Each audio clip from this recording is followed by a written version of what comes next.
Hello friends, welcome to yet another video at Finance MCQ channel. I am CMA Akula Sridhar, and friends, in continuation to our lecture series on chapter 10 of Companies Act 2013, that is audit and auditors, let's study the provisions related to cost audit as specified under the act. So friends, as per section 148 subsection 1, central government will have the power to specify cost audit in respect of certain companies engaged in the production of such goods or providing such services as may be prescribed.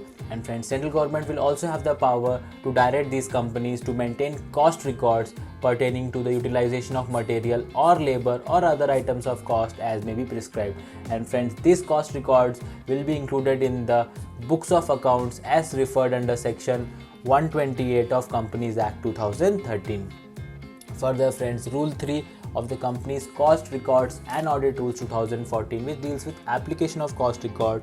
So it provides two tables, that is table A and table B.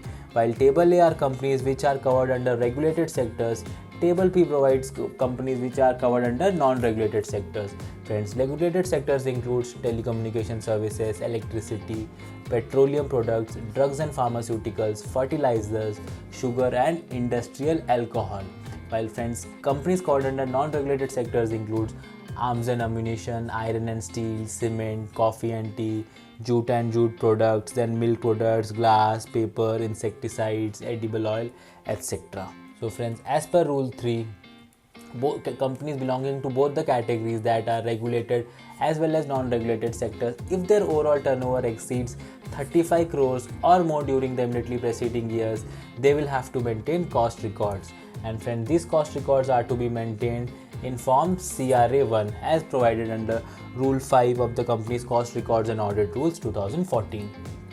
Moving on, and friends, these categories of companies includes both domestic and foreign company. And friends, we have studied foreign company under section 2 subsection 42 of Companies Act 2013. So friends, foreign company includes companies or body corporate which is incorporated outside India but which has a place of business in India, whether by itself or through an agent physically or through electronic mode, and which conducts business in India. Moving on, as far as exceptions to maintaining cost records are considered, remember that friends, micro enterprise or a small enterprise as defined under Micro, Small and Medium Enterprise Development Act 2006 are exempted.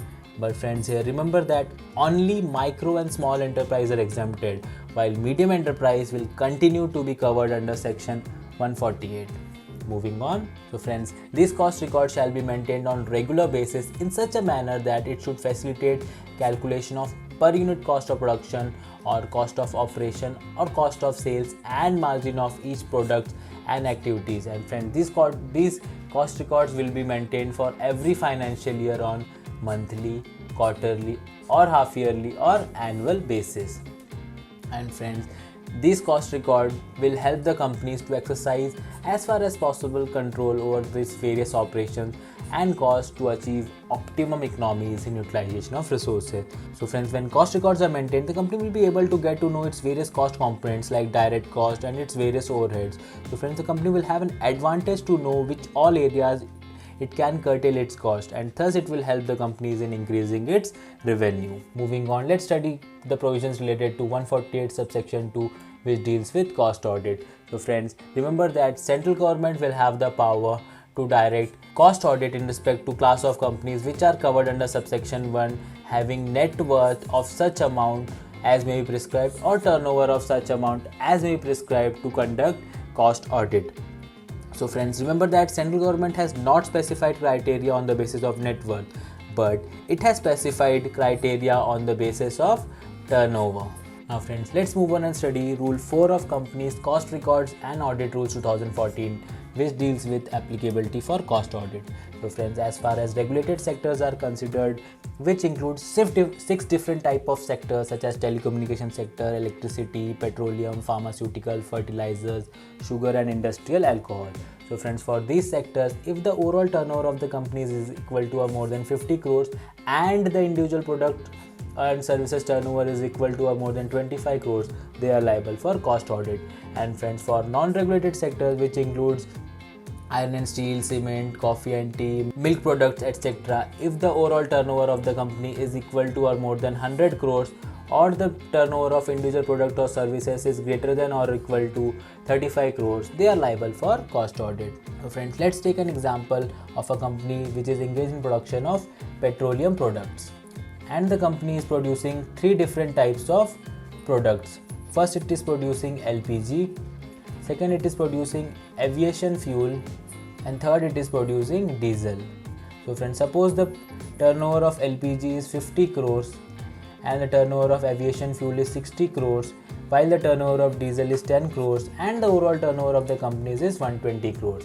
So friends, here we can see that even though the company is satisfying the criteria for overall turnover, that is 50 crores, but friends, the turnover of one of the product of the company, that is diesel, is less than 25 crores. So friends, here the provisions related to cost audit will not be applicable.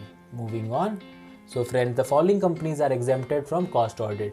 So friends, if the revenue of the companies from exports in foreign exchange is greater than 75% of the total revenue, then friends, the company will be exempted from the provisions of cost audit. Suppose friends, the revenue of the company is 200 crores and out of that it is generating revenue in foreign exchange in 150 crores. So friends, then the company will be exempted. Moving on, if the companies are operating from special economic zone, then also they will be exempted. And friends, in the end, if the companies are engaged in generation of electricity for captive consumption through captive generation plant, even then the company will be exempted. Like friends, captive generation plant means a power plant set up for own use. Like for example, if a cooperative society has set up a power plant for use of its members through a captive generation plant, then it will be exempted. Moving on. Now friends, let's study the provisions related to 148 subsection 3, which deals with the manner of conducting of cost audit. So friends, remember that cost audit will be conducted by cost accountant in practice as defined under Cost and Work Accountants Act 1959. Friends, the cost auditor shall be appointed by a board of directors on such remuneration as may be determined by the members in such manner as may be prescribed. So friends, this is given in more detail in Rule 14 of Companies Audit and Auditors Rule 2014, which we will study in the next slide.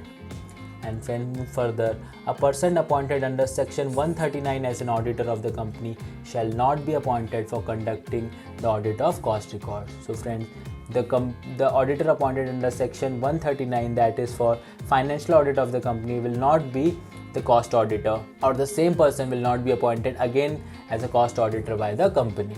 And friends, the cost auditor shall comply with the cost auditing standards. So friends, as the auditor appointed under section 139 to conduct financial audit, as he has to follow the standards of auditing, similarly friends, the cost auditor appointed under section 148 will have to follow cost auditing standards. Now friends, let's move on, study Rule 14 of Companies Audit and Auditors Rule 2014. So friends, in case companies are required to form audit committee, so friends, the audit committee will recommend the name of cost auditor, and friends, based on this recommendation, the board of directors will appoint the cost auditor of the company. And friends, audit committee will also recommend the remuneration of cost auditor. And friends, based on this remuneration, the board of directors will fix the remuneration of cost auditor. But friends, here the board of directors will have to get the remuneration approved by shareholders in the annual general meeting. And friends, in case of companies which are not required to appoint an audit committee, the board shall appoint the cost auditor and the remuneration will also be fixed by the board of directors. But friends, here again the remuneration are to be approved by the shareholders subsequently. Moving on. Now friends, let's study Rule 6 of the company's Cost Records and Audit Rules 2014. So friends, as per Rule 6, the cost auditor shall be appointed within 180 days from the commencement of financial year which is subject to cost audit. And friends, the company shall inform the cost auditor regarding his appointment and will also file a notice of such appointment with central government within 30 days of the board meeting in which such appointment is made, or within 180 days of commencement of financial year, whichever is earlier in Form CRA 2.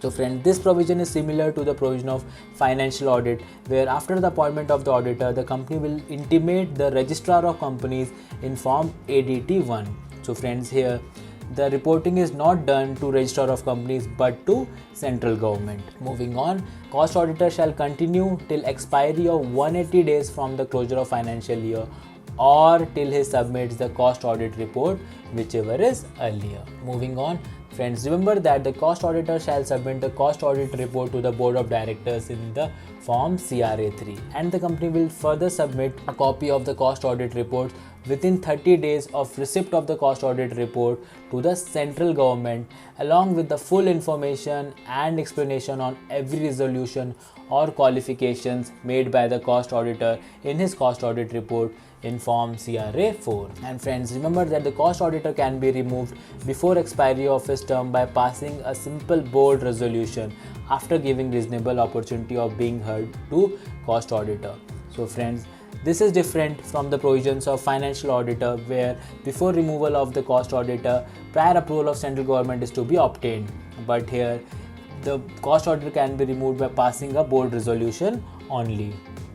And friends, the casual vacancy will be filled by the board of directors within 30 days, and they will also inform the central government within 30 days of the removal in form CRA2. Now friends, let's summarize all the rules of companies record and audit rules, as MCQs can be easily formed based on these rules. So friends, rule 1 relates to the short title and commencement, while Rule 2 provides definitions of certain terms such as cost auditor, cost accountant in practice, cost audit reports, etc. While friends, Rule 3 prescribes the application of cost records with reference to the regulated and non-regulated sectors when their turnover exceeds 35 crores. While Rule 4 prescribes the applicability of cost audit for as far as regulated sectors when the overall turnover exceeds 50 crores and the turnover of individual products or services exceeds 25 crores, they are liable for cost audit. And as far as non-regulated sectors are considered, if the overall turnover exceeds 100 crores and the individual turnover of products and services exceeds 35 crores, they are liable for cost audit. And friends, Rule 5 of the cost records and audit rules prescribes the maintenance of cost records in form CRA1, while Rule 6 prescribes the manner in which cost audit is to be conducted, the appointment of cost auditor, the removal of cost auditor, and the appointment of cost auditor against casual vacancy. Now friends, let's summarize the various forms prescribed under the cost records and audit rules. So friends, CRA1 prescribes the forms in which cost records shall be maintained, while CRA2 are the forms in which the intimation of the appointment of the cost auditor is done by the company to central government, while CRA3 is the form in which the cost audit report will be prepared by the cost auditor, while CRA form is the form for filing cost audit report with the central government. So friends, with this we conclude with the topic of audit and auditors. Friends, for more practice of MCQs on this topic, please visit financemcq.in, where the entire SEBI grade exam technical syllabus is covered in MCQ format. Friends, here 2000 plus subject wise, topic wise MCQ questions are presented for you to practice. Friends, explanation are also added for correct answers wherever required. So friends, apart from this, there are 25 test series covering the technical syllabus for more and more practice. So friends, do visit financemcq.in and practice your technical syllabus well. And friends, don't forget that this technical syllabus is having 100 marks in phase 1 and is also having 2/3 weightage in phase 2 of your SEBI grade exam. So friends, this technical syllabus is very important for your selection. So friends, that's all for today. We will go through some more insight into the topic tomorrow. Till then, thank you very much for watching. Take care and goodbye. And don't forget to like, share and subscribe.